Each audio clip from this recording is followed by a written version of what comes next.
What's up, guys? Welcome back. Woodshed. Well, it's Wednesday today, but you'll probably be seeing this Thursday. So, as you can tell in the title, I wanted to talk a little bit about Stevie Ray Vaughan and overdrives. Stevie would have been associated with the Tube Screamer. You'll see in some of the photos, TS-808, early 80s. Switched to the TS-9, which is another great, phenomenal pedal.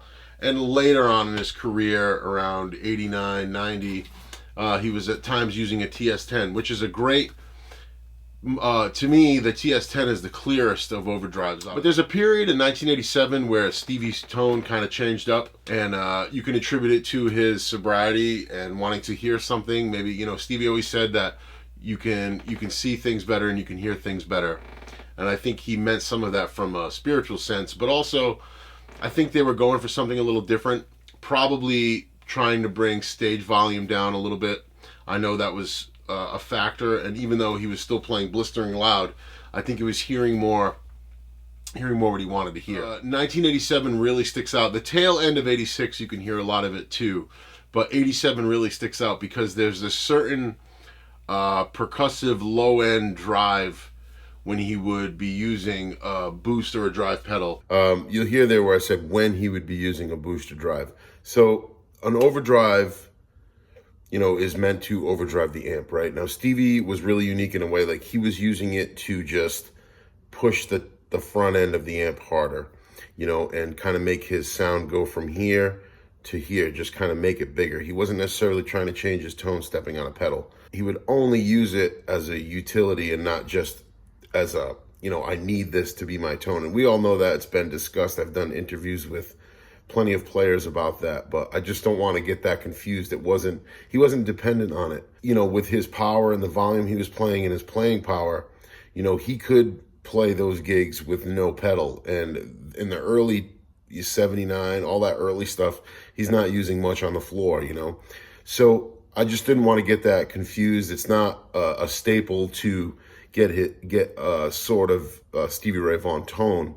This is just what was being used when he was pushing the top end and maybe go in for a solo or to fill up a rhythm part or to play a line in between singing. That's where he was using it. I just want to make that clear. Get back to the video. And it's in this pedal right here.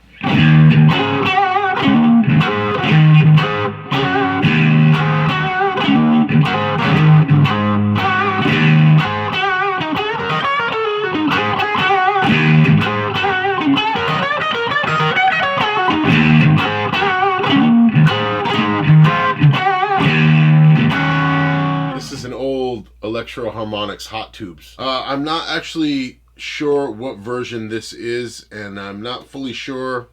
I don't really know much about these things, to be honest with you. I knew that Stevie fancied these at times, and I knew that there was a certain tone that I remember hearing.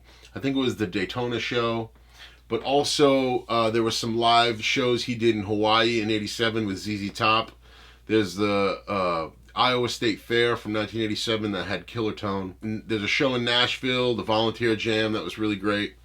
And some of those things he did with Mardi Gras with the Fabulous Thunderbirds.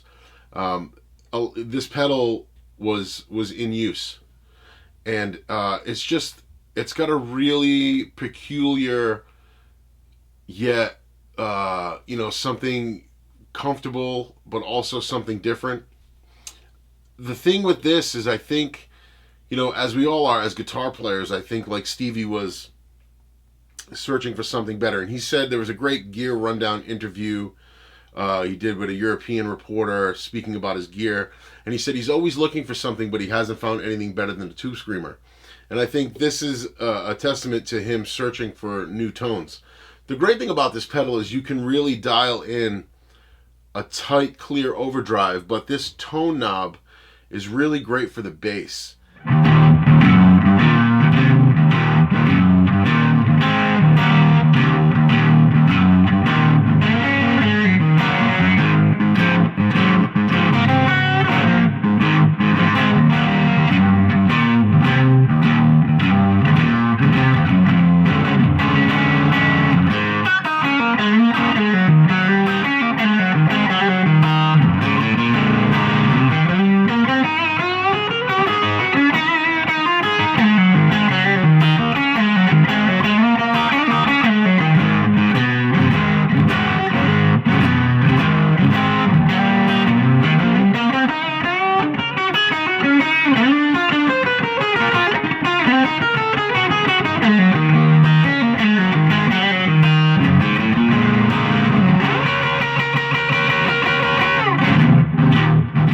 of times the tube screamers can get kind of weird, they can get kind of MIDI, and they can become very boxy, and you lose a lot of that low end.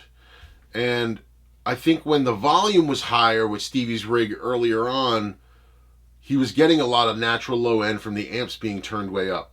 And I'm not saying in 87 the amps were any softer, but I think they were finding ways to achieve his tone without making a bunch of white noise on stage, you know? And this pedal is really, really great for keeping the low end while bringing the headroom and the drive in. So I bought one of these. I think I got this one in Dallas when I played the Dallas Festival at West Jeans, my buddy. I think I grabbed this for like $125 just because I knew Stevie had messed with these. I'd seen it in photos, and I saw some floor shots with him using this. And I knew some of those tones that I wanted to hear were involved with this pedal, like some of that Superstition and the Committed Crime and the like Love Struck, and a lot of that stuff looking out the window. Some of that stuff is really done on the bridge and middle pickup with this pedal. It just sounds incredible.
Such a great pedal, why didn't Stevie Ray keep this pedal? Well, I feel like he was always searching for a better tone, a better setup, and this pedal does not play well with others.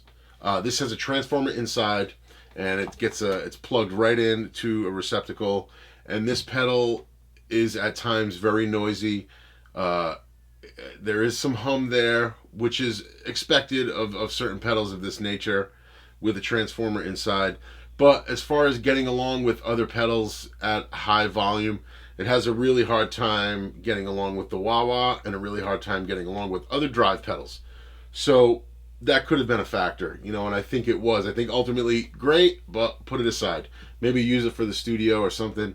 But this is sort of an overdrive if you are a true SRV nut. Some of those tones in 87, besides him switching the amps a little bit and moving some speakers around, I do think that, especially in 87, if you want to nail that 87 tone, you might want to grab yourself one of these if you can find them cheap enough and play around, because they are really fun. They are inspiring. You can hear in the clips too, I'm not trying to replicate Stevie at all, but I'm just trying to give you a little hint of what this pedal may do. It's a really, really cool pedal. I was going to sell it, and then I dug it out of storage and just plugged it in, and I was like, you know, it was cheap enough and too cool to get rid of. It's one of those tones that if I'm thinking about one of those Daytona shows, or I'm thinking about the Des Moines, Iowa State Fair show, some stuff like that, you know, I just want to put my guitar on the bridge and middle pickup and plug this pedal in and play it.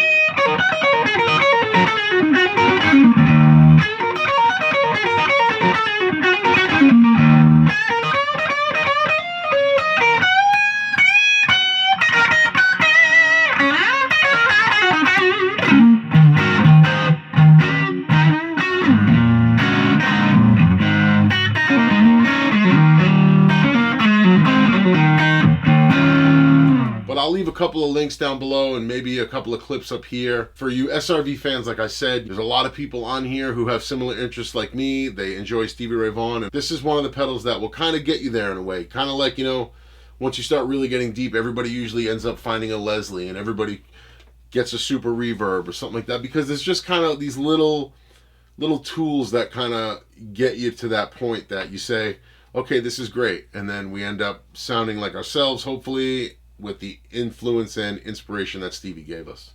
But yeah, check this out. This is the Hot Tubes. Pretty wild pedal, pretty noisy pedal, doesn't play well with others, but it was a factor in 1987. And we'll talk soon, guys. Enjoy this one. Peace.